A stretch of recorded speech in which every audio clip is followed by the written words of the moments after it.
আজকাল অসুস্থ হলে আমরা সোজা ফার্মেসিতে চলে যাই আধুনিক আর পরীক্ষিত ওষুধের জন্য।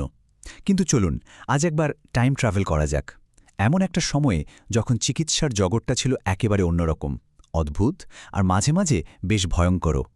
আজকের এই বিশ্লেষণে আমরা ফার্মাসির সে এক বিচিত্র অতীতটাকেই খুঁজে বের করব। তো একেবারে মূল প্রশ্নে চলে আসা যাক।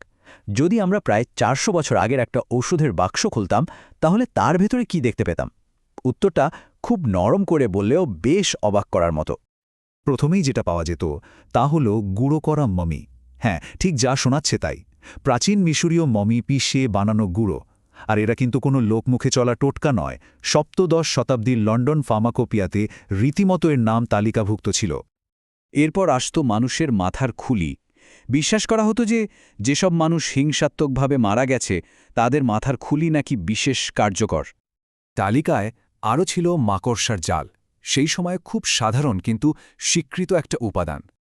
শুধু তাই নয়, কোনো মানুষ উপোস করে থাকলে তার মুখের লালাও নাকি ওষুধ হিসেবে ব্যবহৃত হতো। ভাবা যায়? আর এই চমকে দেওয়া তালিকাটা শেষ করা যাক সবথেকে বিরক্তিকর কিন্তু তারপরেও অফিসিয়াল একটা উপাদান দিয়ে, বিভিন্ন পশু পাখির মল। এখন এখানে আসল বিষয়টা হলো, এই জিনিসগুলো কিন্তু কোনো লোককথা বা কুসংস্কারের অংশ ছিল না। এগুলো ছিল প্রতিষ্ঠিত চিকিৎসা পদ্ধতির অঙ্গ। চলুন দেখি এগুলো দিয়ে ঠিক কী ধরনের রোগের চিকিৎসা করার চেষ্টা করা হতো। এই অদ্ভুত ওষুধগুলো কিন্তু সাধারণ সর্দি কাশির জন্য ছিল না। এগুলো ব্যবহার করা হতো মৃগী, আমাশয়, বাতের মতো গুরুতর আর সাধারণ রোগ সারানোর জন্য, এমনকি ঋতুস্রাবের সমস্যায়ও। এই সব পদ্ধতির পেছনে কিন্তু ঐতিহাসিক প্রমাণও আছে।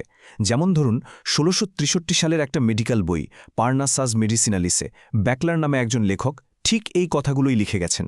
এতেই বোঝা যায় এই ধারণাগুলো কতটা গভীরভাবে প্রথিত ছিল। আর এই উপাদানগুলোর উৎসের ব্যাপারে আরও একটা ভয়ঙ্কর তথ্য আছে। সবথেকে কদর ছিল সেই সব খুলির যেগুলো মৃত্যুদণ্ডপ্রাপ্ত অপরাধীদের, বিশেষ করে আয়ারল্যান্ড থেকে আনা শ্যাওলা ধরা মাথার খুলিগুলোকে সেরা মানের বলে মনে করা হতো। এই খুলিগুলোর মূল্য বোঝা যায় লন্ডনের বাজারে এর দাম দিয়ে, যেখানে আকার অনুযায়ী একটা খুলি ৮ থেকে ১১ শিলিংয়ে বিক্রি হতো। অর্থাৎ এগুলো শুধু অদ্ভুত ওষুধই ছিল না, রীতিমতো মূল্যবান পণ্য ছিল। এবার চলুন সেই প্রাক বৈজ্ঞানিক মানসিকতার গভীরে যাওয়া যাক। তখন সর্বরোগহর বা কিওর অল বলে একটা ধারণা খুব জনপ্রিয় ছিল, আর এর একটা সেরা উদাহরণও আমাদের কাছে আছে। এর সবচেয়ে বড় উদাহরণ হল থেরিয়াকা, একটা কিংবদন্তি তুল্য মিশ্রণ।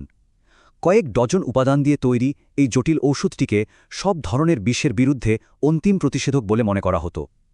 এর খ্যাতি আরও বেড়ে যায় যখন সম্রাট নিরোর চিকিৎসক এতে ভাইপার সাপের মাংস যোগ করেন। থেরিয়াকা তৈরি করাটা ছিল একটা বিরাট সামাজিক ঘটনা। ভেনিস বা মম্পেলিয়ারের মতো শহরে বছরে একবার সবার সামনে এটা প্রস্তুত করা হতো।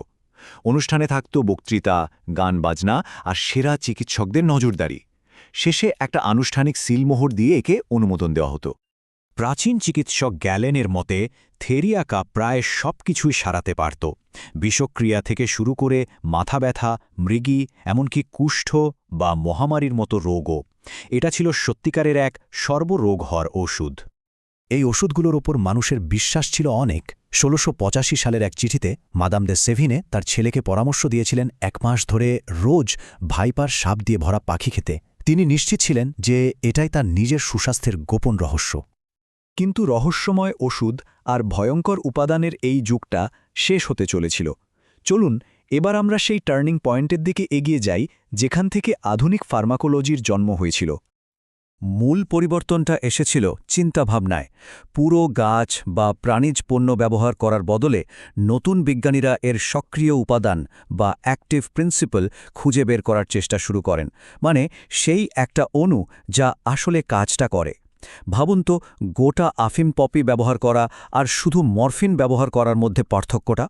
আর এই সক্রিয় উপাদানের খোঁজই চিকিৎসাশাস্ত্রে বিপ্লব এনেছিল। এর ফলে চিকিৎসা আরও নিখুঁত, নির্ভরযোগ্য এবং শক্তিশালী হয়ে ওঠে। ফার্মাসি এক রহস্যময় শিল্প থেকে বিজ্ঞানে রূপান্তরিত হয়। ১৯ শতকের শুরুতে কয়েকটি আবিষ্কার এই পরিবর্তনকে আরও দ্রুত করে তোলে। ১৮১৬ সালে মরফিন, ১৮২০ সালে কুইনাইন আলাদা করা এবং ১৮২৮ সালে কৃত্রিমভাবে ইউরিয়া তৈরি করা, এই ঘটনাগুলোই ছিল আধুনিক রসায়ন এবং চিকিৎসার ভিত্তি। এর প্রভাব ছিল অনসম। ইতিহাসে প্রথমবারের মতো চিকিৎসাশাস্ত্র বিশ্বাস ও ঐতিহ্যের উপর ভিত্তি করে চলার বদলে প্রমাণভিত্তিক এবং পুনরায় পরীক্ষাযোগ্য এক বিজ্ঞানের পথে এগোতে শুরু করে। তাহলে ইতিহাসের এই যাত্রা থেকে আমরা কি শিখতে পারি? সবশেষে এসে পুরো বিষয়টার তাৎপর্য নিয়ে একটু ভাবা যেতেই পারে। অতীতের অদ্ভুত প্রতিকার থেকে আজকের নিখুঁত ঔষধ, এই পথ চলা আমাদের একটা মৌলিক সত্য দেখায়।